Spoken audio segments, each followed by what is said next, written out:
Tonight we travel back to the heart of a medieval town, a place of timber, sawdust, and quiet labor. The streets are narrow, the air faintly damp, and the smell of freshly cut wood drifts from open workshop doors. Within these dim spaces, the woodworkers of the Middle Ages shaped the world around them. Carpenters, joiners, wheelwrights, and coopers, each bound to the rhythm of slow, deliberate craft. Imagine walking down a crooked lane lined with half-timbered houses. The cobblestones beneath your feet are uneven and cold, worn smooth by centuries of passing footsteps. Overhead, the jutting beams of upper stories almost touch. From somewhere nearby comes the steady, comforting rhythm of a saw, a sound that has echoed in these streets for hundreds of years.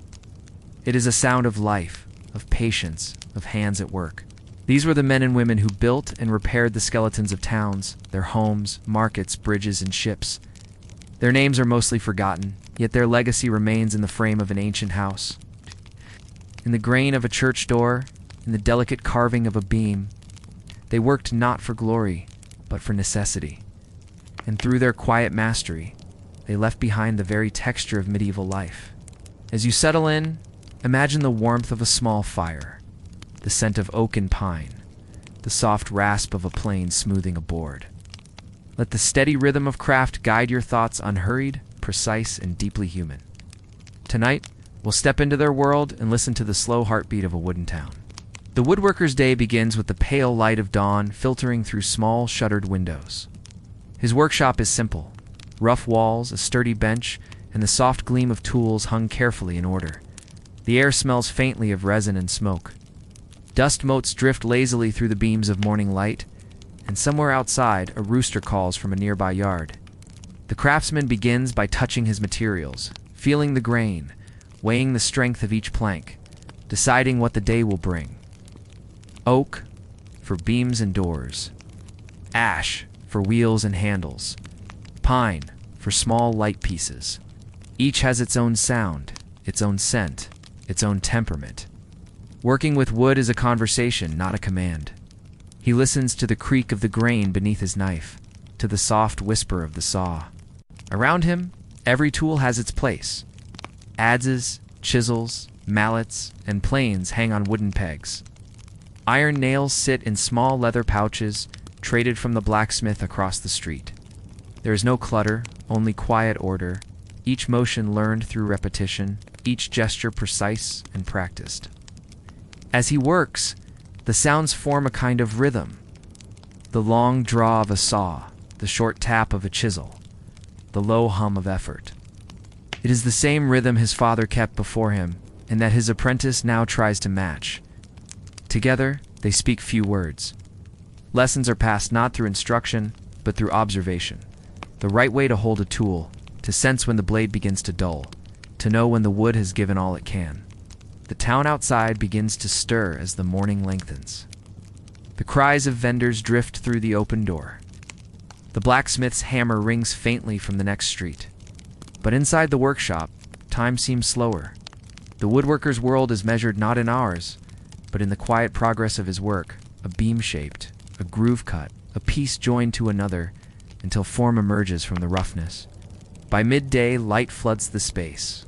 Scent of sawdust grows thicker. Tiny curls of wood pile around his feet like pale ribbons. Occasionally, he pauses to sharpen his tools, running the edge of a blade along a whetstone, the motion steady and slow. A small candle flickers near the bench, its wax pooling at the base. He trims the wick carefully, accustomed to working by its dim glow long after daylight fades. In the evening, the air cools, and the shadows lengthen across the walls. The craftsman wipes his tools clean, hangs them neatly back on their pegs, and sweeps the shavings into a pile for kindling. His hands ache, but the ache is familiar, an echo of work well done. The workshop grows quiet except for the soft creak of wood settling in the rafters. Outside, the street glows faintly in the light of lanterns. The smell of bread drifts from a nearby bakery. He looks up at the timbered houses, their beams intersecting like ribs, holding the town together.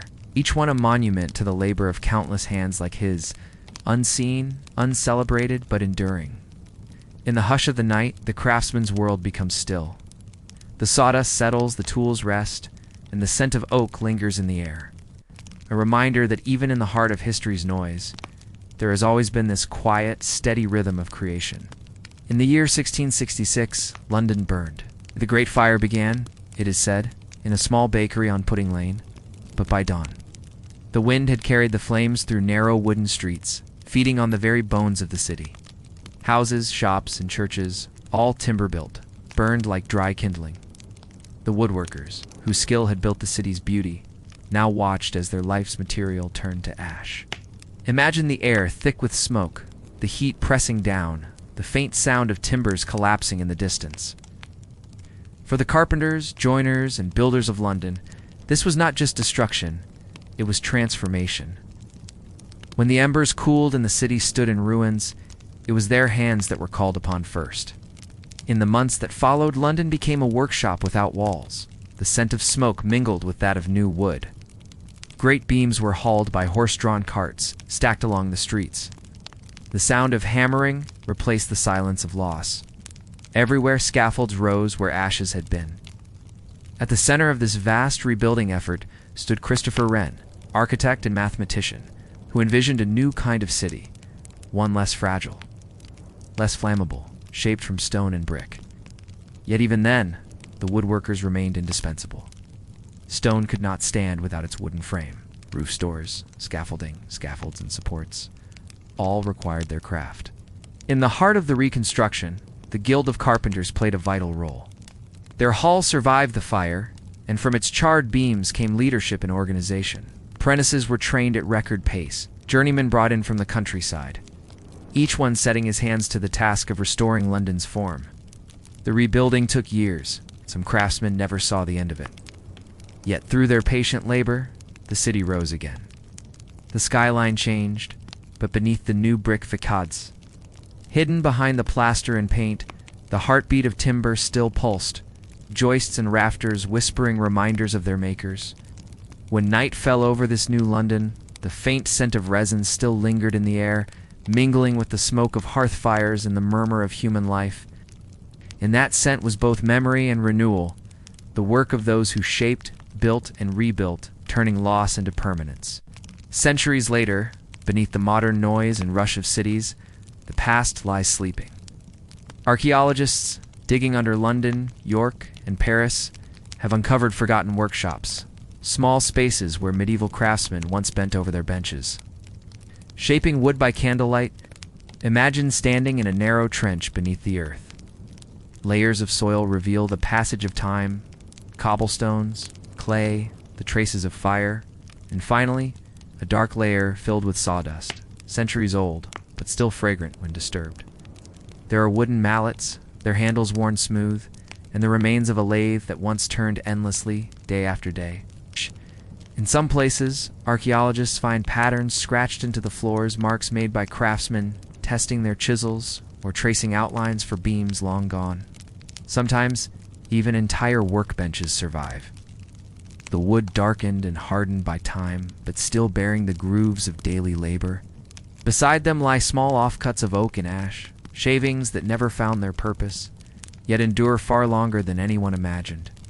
These discoveries tell quiet stories not of kings or battles, but of human touch. They remind us that history is not only written in stone but carved in wood, in the slow and steady gestures of people who worked not to be remembered, but to live. One excavation in London uncovered the remains of a medieval riverside wharf, a place where shipwrights and carpenters built hulls for merchant vessels. The timber still bore the faint smell of salt, and in one corner, a single tool was found. A plane, its blade rusted but intact. Its handle fit perfectly in a modern hand, as if waiting for someone to pick up where its last owner left off. Even beneath great cathedrals, traces of wooden scaffolds remain. Long after they served their purpose, the beams were sealed inside walls, preserved in darkness. When discovered, they still carry marks from the tools that shaped them, a silent testimony to the workers who once climbed them. High above the towns, trusting their own craft to hold them safe. The earth, in its patience, has kept these memories. Each plank, each shaving, each forgotten bench, quietly tells us that creation is never truly lost, only buried waiting to be found again. Above ground, life in the medieval town was far from peaceful. The streets were crowded, the air thick with voices and smells. Merchants shouted over one another in the marketplace. Horses clattered past, wheels rumbling over cobbles. Bells rang from church towers, calling out the hours. It was a constant, bustling noise, the sound of a growing world. And yet, within the wooden workshops, tucked into side streets and alleyways, there was a different rhythm, steadier one.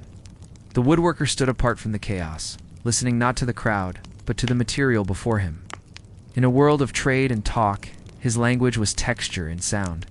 The rasp of the file, the tap of a mallet, the sigh of shavings falling to the floor. His craft required patience, a stillness that few others in the city possessed.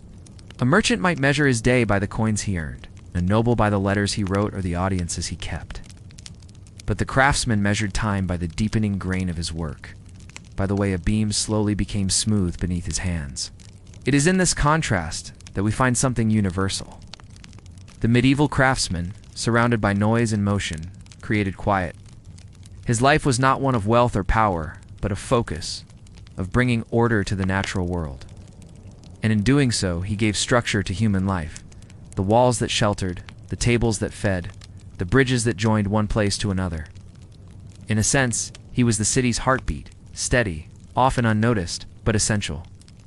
Without his slow, patient labor, the grand towers and busy markets could not have stood. When evening came and the towns quieted, smoke rose from the chimneys, and the glow of hearths filled the wooden houses. Inside, a craftsman might sit before the fire, his tools resting at his feet, his mind still half listening to the echoes of the day, the whisper of sawdust, the soft breath of wood. The chaos outside would fade, but his work in its silence would remain, holding roofs, shaping doors, framing the very life that rushed so noisily above it. Centuries have passed, and the world has changed. The saws are faster now. The wood comes from far-off lands. Cities no longer smell of pine and oak, but of smoke and steel. And yet, if you stand in an old timber-framed house, or touch the smooth surface of a centuries-old door, you can still feel it, the quiet devotion of hands long gone. The wood remembers. Each cut, each mark, each joint is a signature, not of pride, but of purpose. The craftsmen of the medieval towns may be forgotten by name, but their presence endures in the grain of time itself. Imagine yourself now, standing in a silent workshop, the air cool and faintly sweet with dust. A single candle burns low, its flame steady. You can almost hear the faint rhythm of tools, slow, deliberate, endlessly patient. The sound fades, replaced by quiet. The candle trembles, then steadies again. And as the last traces of sawdust drift to the floor, the world feels still, shaped, held, and waiting, just as it always has been.